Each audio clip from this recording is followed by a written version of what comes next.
Hey everyone, welcome back to another video.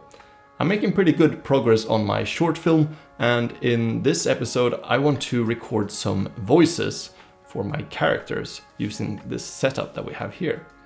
I think my voice will probably only be a placeholder that we then replace in the end with someone else's voices for the final product, but I need some voices right now just to animate to, so mine will, have to be okay, for now at least. But yeah, first let's jump over to Photoshop and check out what we actually have already and what type of dialogue we need to record. So we're gonna pick up where we left things in the last video. But first of all, I've decided to change the way I work a bit, as I quickly noticed that using video layers, which is what I normally do, will not work very well when doing this type of animation. Here we're looking at timing characters' movement and expressions to audio. And I've not done a lot of lip syncing and character animation in this way before, so this is something I'm exploring as I go now. I know that Photoshop is sometimes a bit limited when it comes to animation, but since I love drawing in the software, I wanted to see if I could make it work, so I spent a few hours just building a workflow that will fit my needs. Photoshop allows a few different ways to animate. You can either animate on a video layer, like I have shown you in my previous videos, but you can also use what is called video groups, which allows you to stretch your frames in a different way. This is what I will go for this animated scene. Now let's first look at what we have here. This is the sequence I created in my last video, where I set a few driving keyframes for my character. I've also added a few other images here that represents the shots before and after, so that we have a bit of context when animating and so that we can see how this sequence flows in an edit. We have this shot before where the other character in my film is pulling on this small hold on the rock. For anyone who doesn't know what I'm doing here, this is for my animated short film, which is about climbing.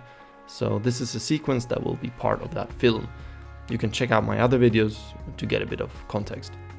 But yeah, this geezer here, he will say, "You could maybe lock off on this hole to get to the next crimp."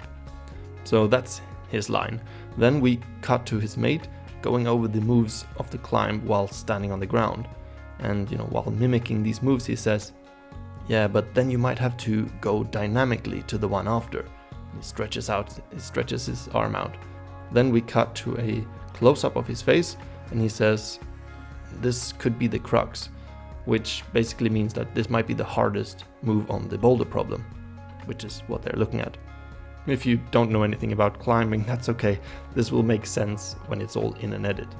We then jump to a wider shot looking down from the top of the boulder, and the same guy says, "That sloping edge at the top, it looks bad." So that's where we are, and this is what I need to record voices for. So let's do that first and then look at how I will animate this scene to this audio. "You could maybe lock off on this one to get to that next crimp. Yeah, but then you might have to really go dynamically to the one after. This doesn't look easy. I guess this is the crux. That sloping edge at the top there, it looks like nothing.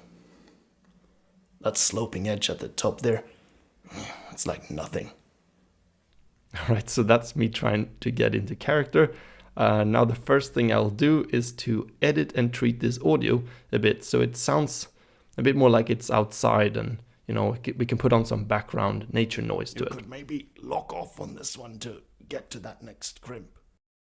In Adobe Audition, I just dropped the bass out of this as it was recorded close to the microphone in an indoor environment. I think to get this to sound best, I would actually record this outdoors in nature somewhere. But yeah, that we can do for the final stuff. I exported that and took that into After Effects, where I dropped on a recording I had previously of some nature sounds. I also did an edit of it, so I only used the takes that I like and in the right order. This is now my audio file I can work with. "You could maybe lock off on this one to get to that next crimp. Yeah, but then you might have to really go dynamically to the one after." In Photoshop, I dropped in this audio by adding a new audio track to the timeline. Obviously, I've prepped this a bit so it all lines up now, but I made sure that when editing the audio, it should fit the edit.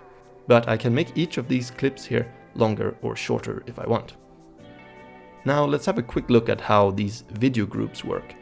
They are basically normal Photoshop layers that you put in sequence. Let's hide all these for now. If I create 2 new layers here, they will stack on top of each other. But if I now take one of them and drag it on top of the other in the timeline, they become a video group. Now they are sequenced and I can trim them as I please. If I select the first one and add a new layer, it adds that in after that layer. When you work with frames, you often don't want them to be as long as these defaultly are. So what I did to create a useful workflow around this was to create an action that adds a new layer and then trims it down to 1 or 2 frames long. That makes adding keyframes a lot more simple. I just mapped this to my function keys. Look up how actions work in Photoshop if you don't know. It's super useful and lets you customize your workflow. I also set a key binding for splitting the frame at the time indicator. This you could either do with an action or up in the keyboard shortcut menu.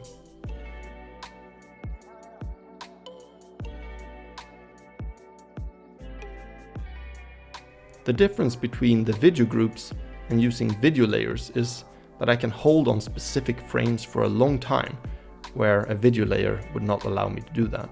So when I now use video groups and time my keyframes to the audio, that's really simple. Yeah, but then you might have to really go dynamically to the one after. Something that I miss in Photoshop that I know you can make in softwares like TV Paint and similar is that you can scrub the audio and actually hear it while moving the time indicator.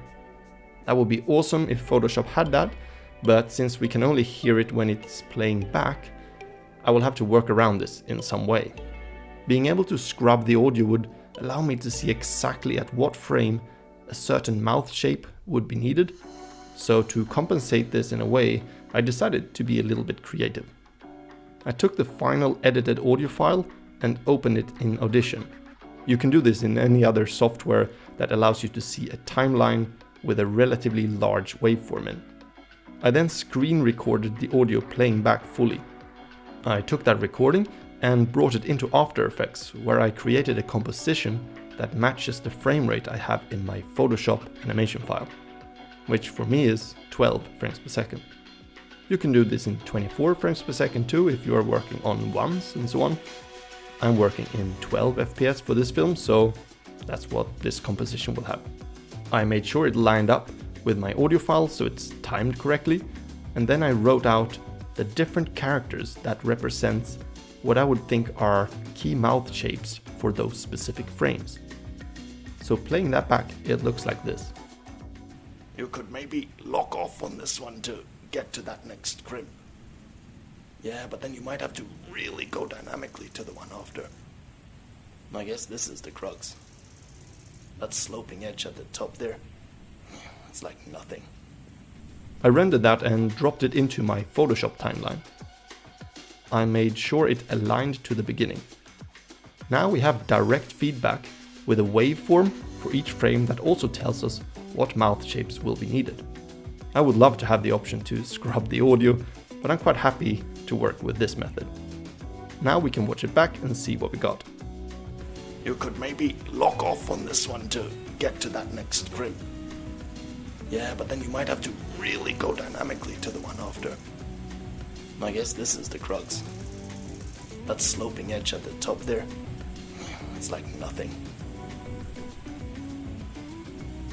The next step is to get going on animating all the frames, so that's probably what the next episode will be about.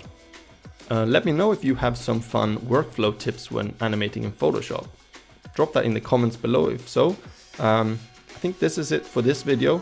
Subscribe to the channel if you haven't already. Hope you're all doing well, and thanks to my awesome Patreons for their support.